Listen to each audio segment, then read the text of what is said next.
گزشتہ کئی برس کی طرح 2023 میں بھی مقبوضہ جموں کشمیر کے مظلوم عوام پر بھارتی مظالم کا سلسلہ جاری رہا۔ بھارتی فوجیوں نے اپنی ریاستی دہشت گردی کی جاری کارروائیوں میں گزشتہ ایک سال کے دوران 4 خواتین سمیت 120 کشمیریوں کو شہید کیا۔ ان میں سے 41 کشمیریوں کو جعلی مقابلوں یا حراست کے دوران شہید کیا گیا۔ بھارتی فورسز کے اہلکاروں نے گزشتہ سال 13 رہائشی مکانوں اور دیگر عمارتوں کو بھی تباہ کیا۔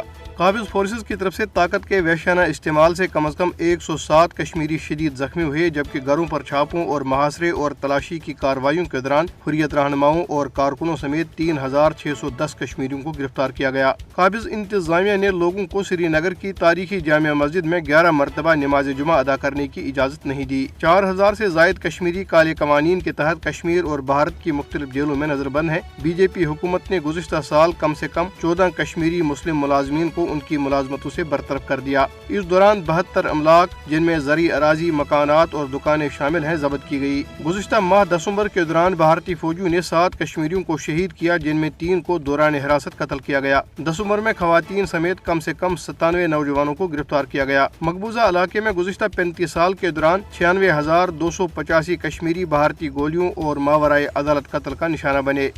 ادھر بھارت کے بدنام زمانہ تحقیقاتی ادارے NIA کی ایک عدالت نے بھارتی وزیر داخلہ امت شاہ کے حکم پر عمل کرتے ہوئے ضلع کشتواڑ سے تعلق رکھنے والے 36 کشمیریوں کو اپنے مادر وطن پر بھارت کے غیر قانونی تسلط کو چیلنج کرنے پر اشتہاری قرار دے دیا۔ نریندر مودی کی زیر قیادت بھارتی حکومت نے آزادی پسند تمام کارکنوں کو اشتہاری قرار دینے اور بعد ازاں بھارت مخالف ہونے کا الزام لگا کر ان کی املاک ضبط کرنے کی پالیسی وضع کی ہے۔